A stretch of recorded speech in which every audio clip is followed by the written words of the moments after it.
Okay, so this is our fourth day of STAAR review. Okay, it'll be our fourth video, probably as long as the other videos have been. Again, important topics, things that we need to know going into STAAR testing. Today, we're going to talk about everyone's favorite thing, graphing. All right, with graphing. This is one of those things that definitely shows up because it's something y'all haven't really dealt with before. Okay, y'all didn't do a whole lot of things over slope and y-intercept and all these types of things last year. And so it's one of those things they're introducing, so they do ask quite a few questions over this. Okay, and the questions they ask, if you remember from the benchmark, are really not that bad if you know what they're talking about. Okay, they would ask things like, which one of these has a y-intercept of 4? And like 20% of us would get that right. And that's unacceptable because that's like super easy. So we need to make sure that we review ourselves on all of those concepts because this shouldn't be that difficult. All right, so we're going to talk about a lot of different concepts. Before we get to those concepts, we need to review the idea of slope and the idea of y-intercept.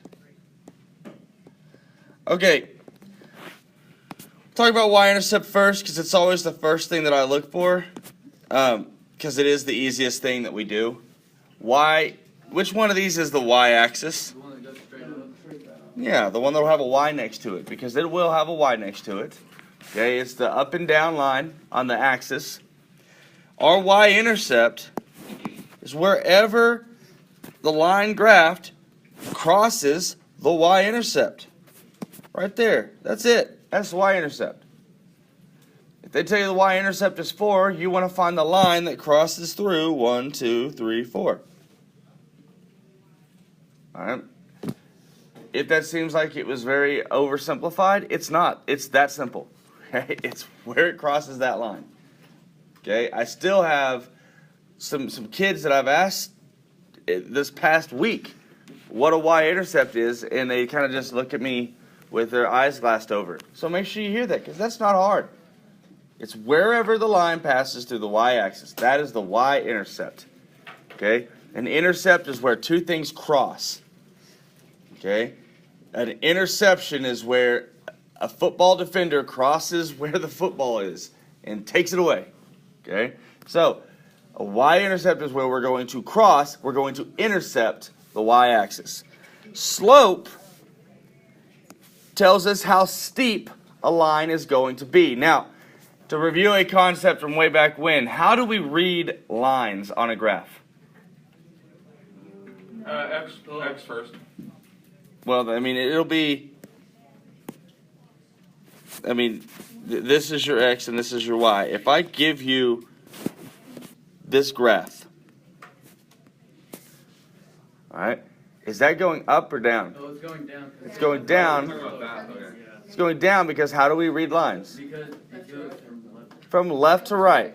You read a line like you read a book, starting at the left and moving right.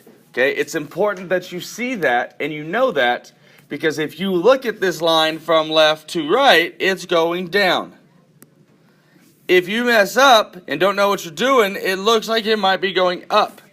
Okay, but that would be reading backwards. Okay, and it's too hard to read backwards, so let's not do that. All right, so now that we know that we're going to read slopes from left to right, okay, we can talk about the 4 different types of slopes. Okay, the first is this slope right here. Okay, what kind of slope is that? That is a positive slope. What about this one? Negative. Those are our most common slopes. Okay. A little less common is lines that go straight down, straight up. Anybody remember what those are called? These are undefined. Okay. And then we have the horizontal line, which is what? What kind of slope is a horizontal line? Zero. It's a zero slope. Yeah, and it makes a little smiley face. All right. So yeah, we have our positive slope from left to right goes up. Okay. Negative slope from left to right goes down. Okay. Going up is positive because it's increasing. Going down is negative because it's decreasing. As far as the undefined and the zero slopes, the way to remember those is by thinking of skiing. If you were to go skiing,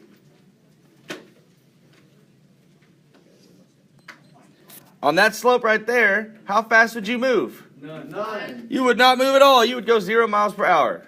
West Texas skiing. Okay? If you were to go skiing on the vertical line, You would die.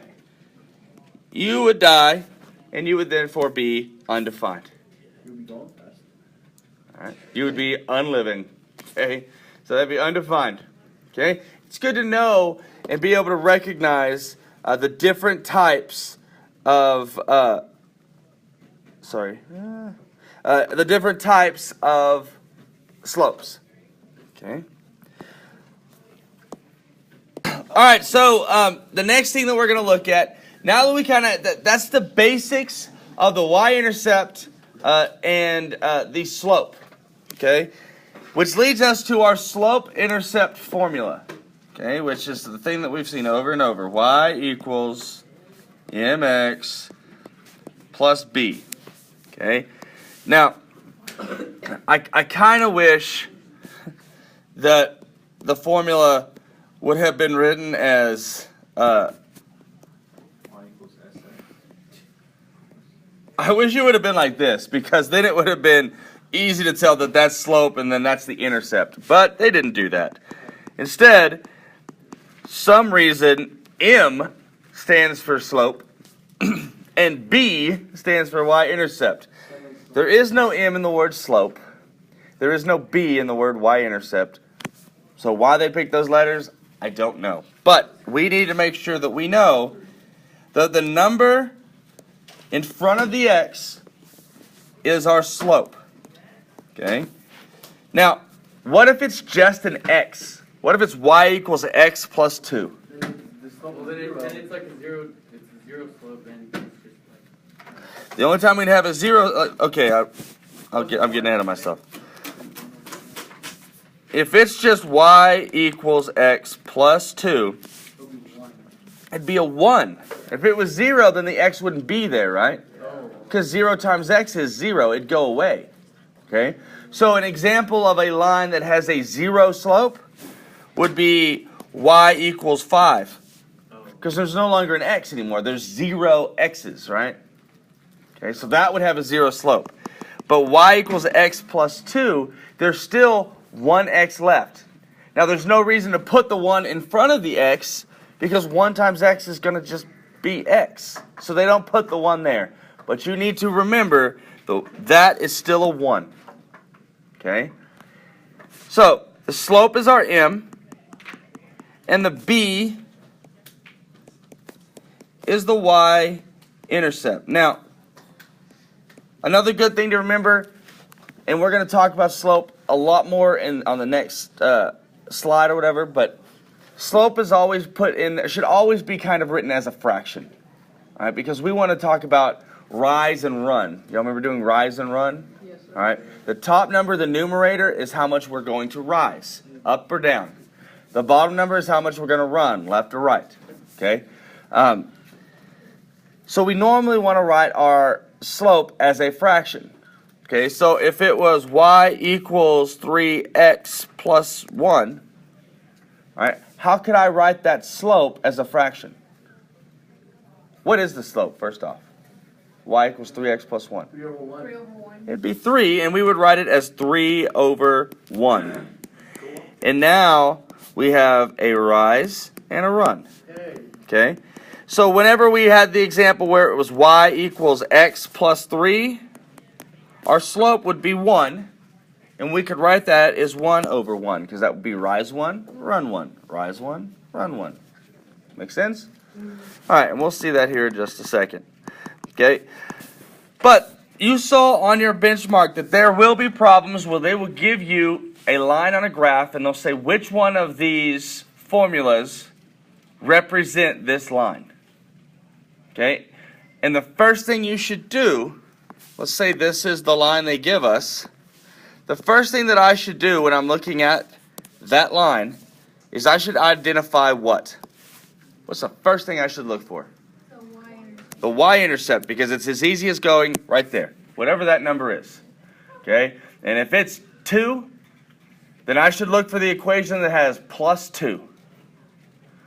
All right? If my y-intercept was a -3, right there, I should look for the equation that either has -3 or plus a -3.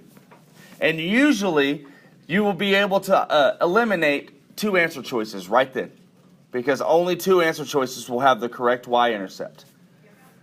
A lot of times, they'll put the x-intercept in the place of b, which we don't use the x-intercept at all in the 8th grade. So there's no reason to ever look at the x-intercept this year. Next year you will, but not this year. All right.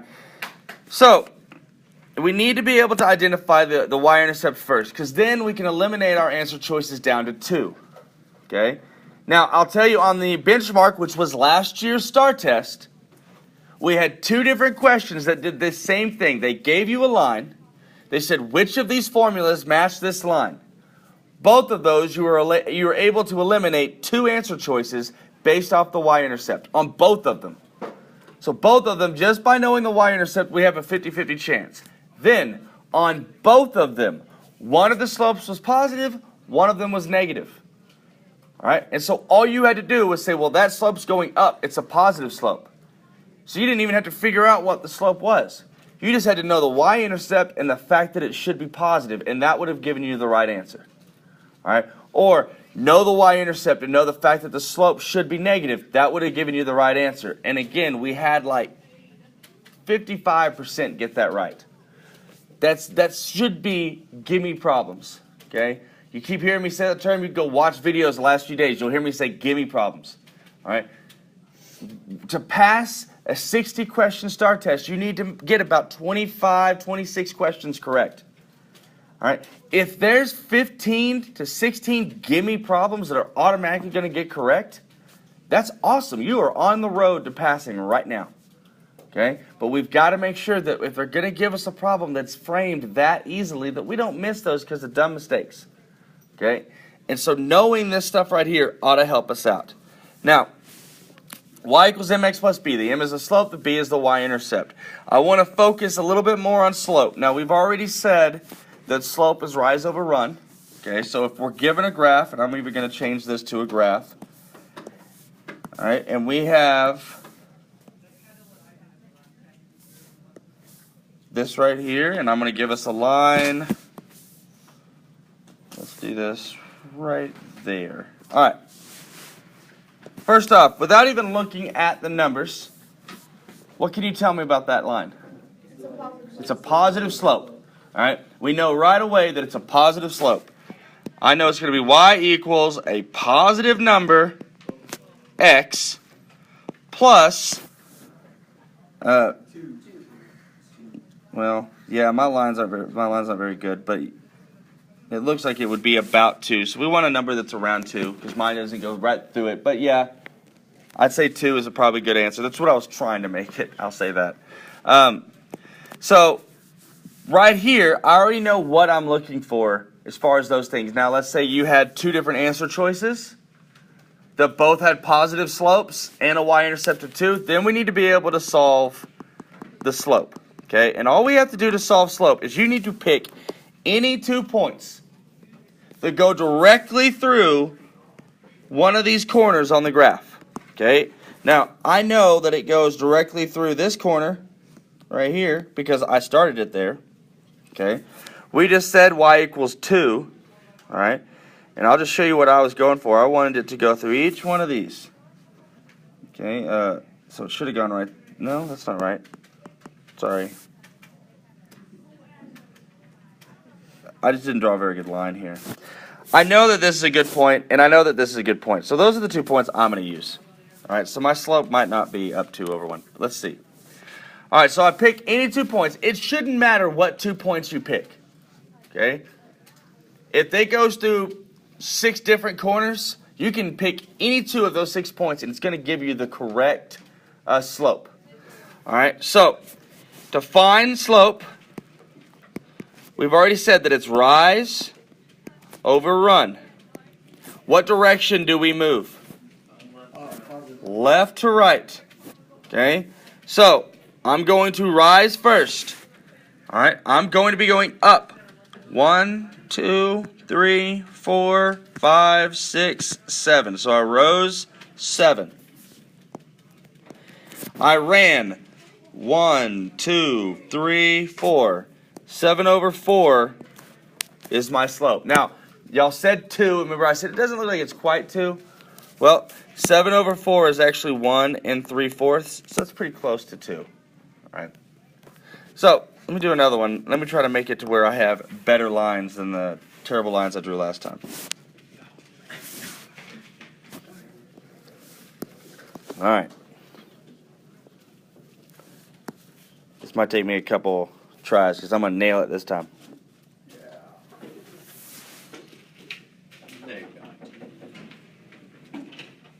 There we go. All right. Let me pause this real quick. All right, so before we start calculating anything, tell me some things you notice about the line. Negative. It's got a negative slope, so I should see that right away. My m is going to be negative. And the y-intercept 0. The y-intercept is the origin, okay? Which means what am I going to add on to the end?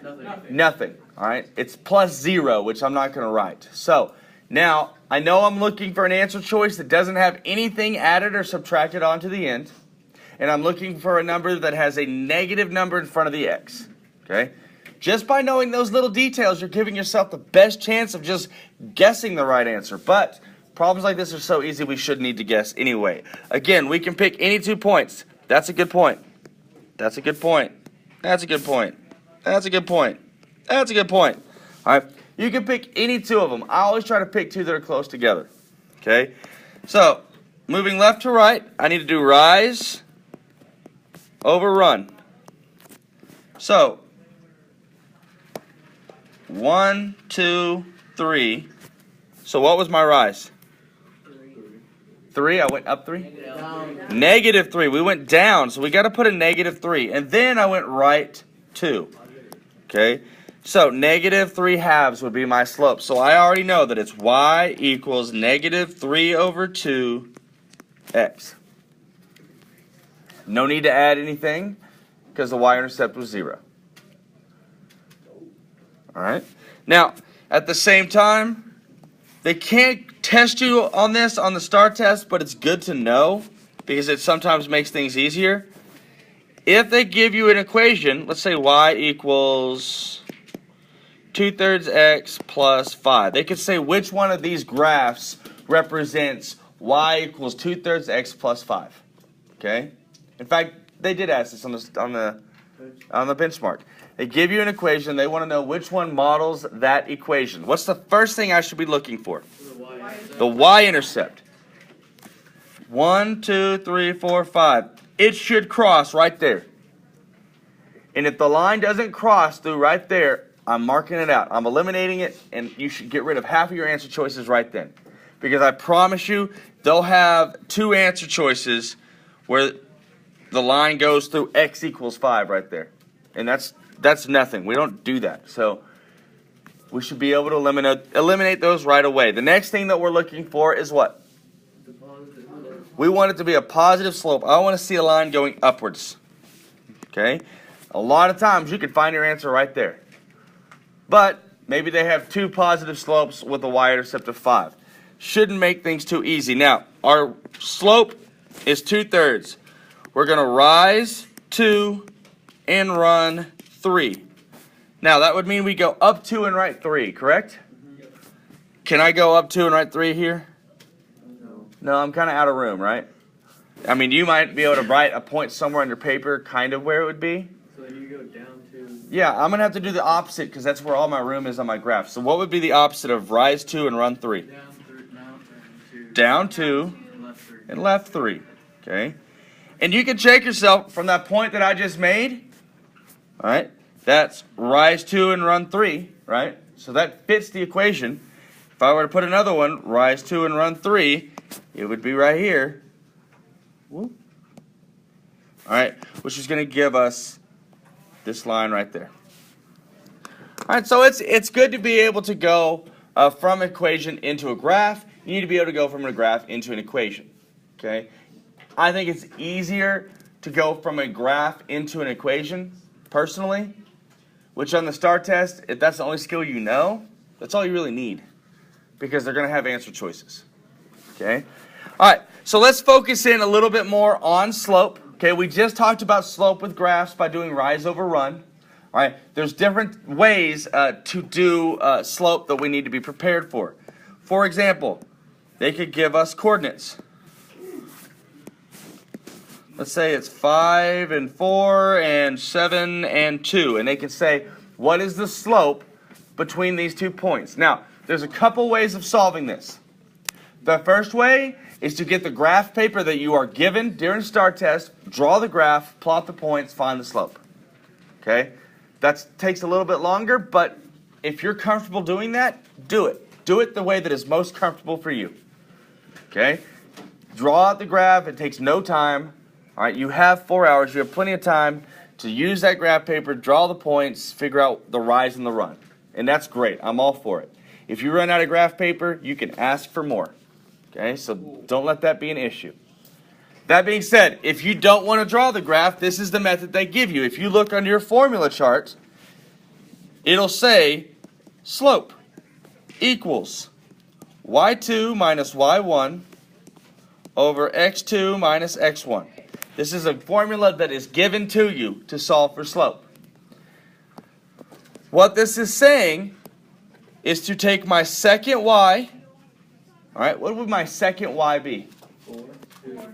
2. This is my the first y was 4, right? Sorry. The second y was 2, the first y was 4. So we'll say 2 minus 4 over my second x was 7. My first x was 5. And that's going to give us an answer of, what's 2 minus 4? Negative 2. And 7 minus 5? 2. What does negative 2 over 2 equal? 0. If you don't know, you can use your calculator. Negative 2 over 2. Negative. Wait, negative 2 what? Over 2. Oh, yeah, negative 1. It's negative 1. Good. Yes. All right. So that's how we can use that formula with a coordinate pair. Okay? And if you look at the formula, y2 minus y1, what kind of direction does y control? Up and down. Up and down.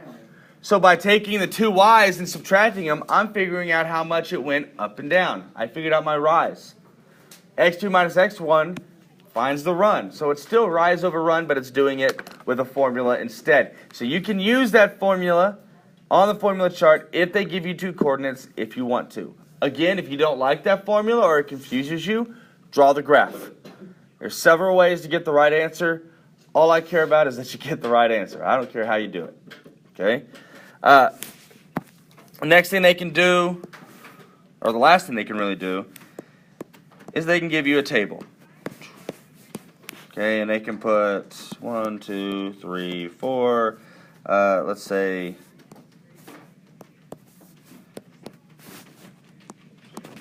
all right, I'm going to change this background again. All right, so they could give you a table, all right, and we want to figure out what our slope would be. Well, how's my x changing every time? 1. It's going up by 1. All right, and how's my y changing every time? 5. It's going up by 5. So if I put my rise over my run, what's that going to be? My rise, 5 over 1. Good. Don't let it confuse you that it's upside down. Y is rise up and down, right? So it would go on top. Whereas x is left and right, so it would go on bottom. 5 over 1 would be our slope.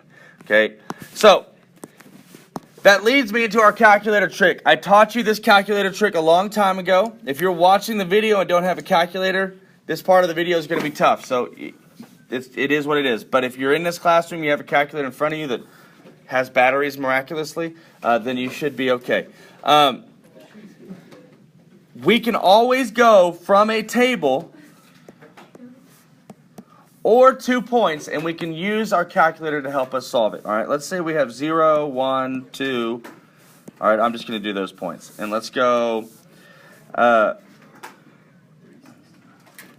say 1, we'll say 1.5 and 3, right? No, hold on, that's not what I want. Half it plus 1. Half it plus 1. Half it plus 1. Okay, yeah. All right, so let's say we have this table. On your calculator, you can hit stat. Okay, it's the button that's second row on the top. Okay, then you can hit edit. All right, and it's going to bring you to this menu. Now, if there's already numbers in there, then you're going to have to go up to where it says L1 and click clear enter. Go up to where it says L2 and say clear enter. All right, the best way to do it is to clear your calculator completely by saying second plus 712. We've done that quite a few times. All right, so that's always good to just clear it out and start from scratch. But anyway, you should be left with a table. All right, it'll look like this. It'll say L1 and L2. All right, and we can enter all of our numbers into this table.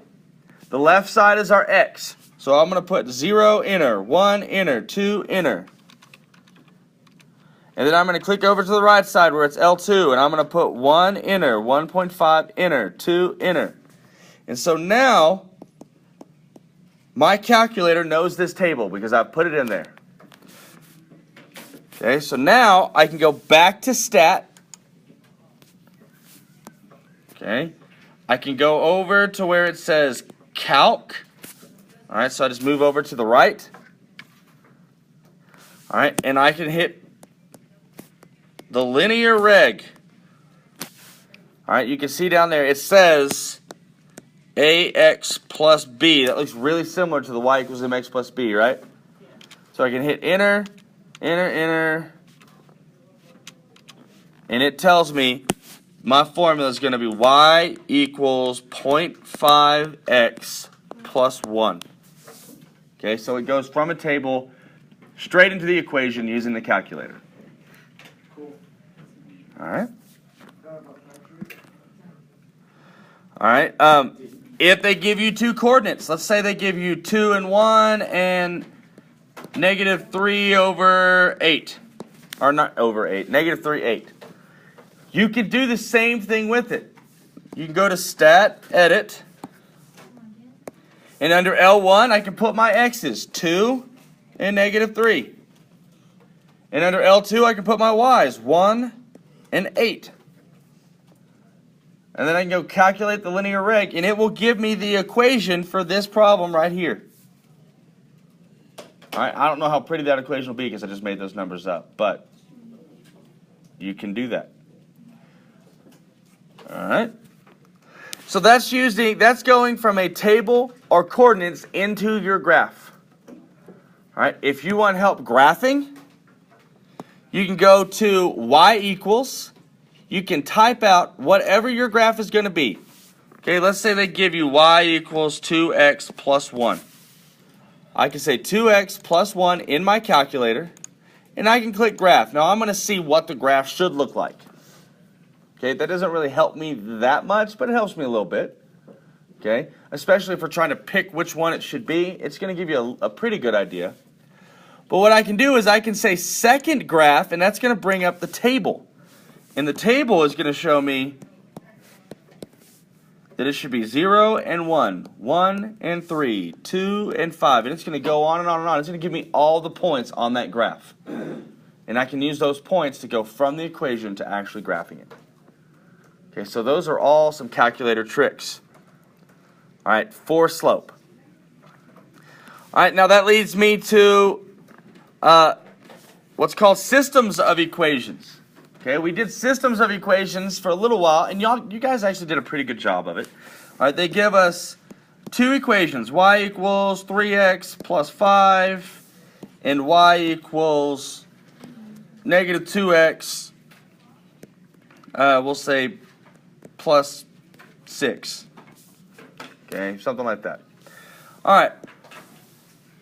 And they tell us that this is a system of equations. They want us to find the one solution to both of these equations. All right, to do this, you have to graph both lines, and it's easiest on a calculator. So on y1, I can put 3x plus 5. On y2, I can put negative 2x plus 6, and I can graph both. All right, and when you graph them, you should be able to see where they cross. The point where they cross is the one solution. So you have to say second calc, which is above the trace button, and we want to figure out where they intersect. Remember, intersect is where things cross. So we go down to 5 and say intersect.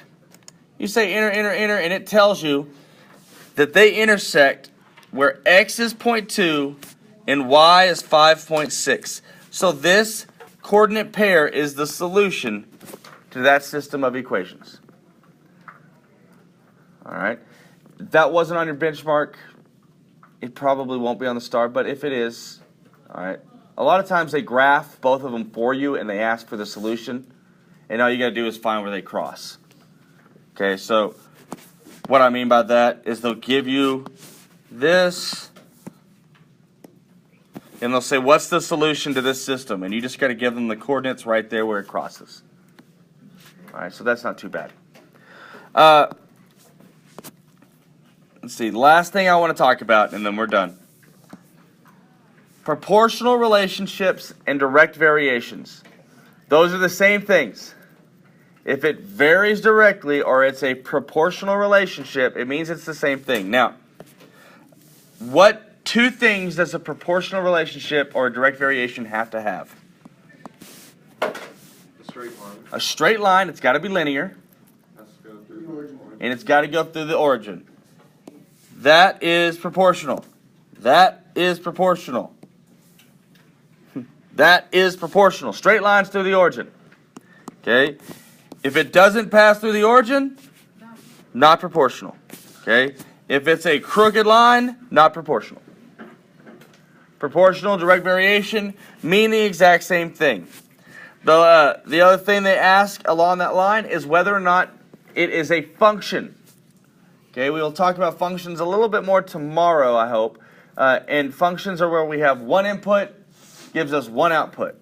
Remember the little egg system? Okay, if they graph that, and they did this on your benchmark, all you have to do is the vertical line test. If they draw a line, if I can draw a bunch of vertical lines, and I only cross that line one time at one place, then that's a function. Right here, I'm only crossing that line once, which makes it a function.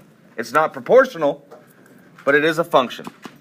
Okay? Examples of non-functions would be this right here. I would cross that twice, right? Here and here. Okay? Or a vertical line would not pass the vertical line test, because if I drew that line, it would cross over and over and over again, right?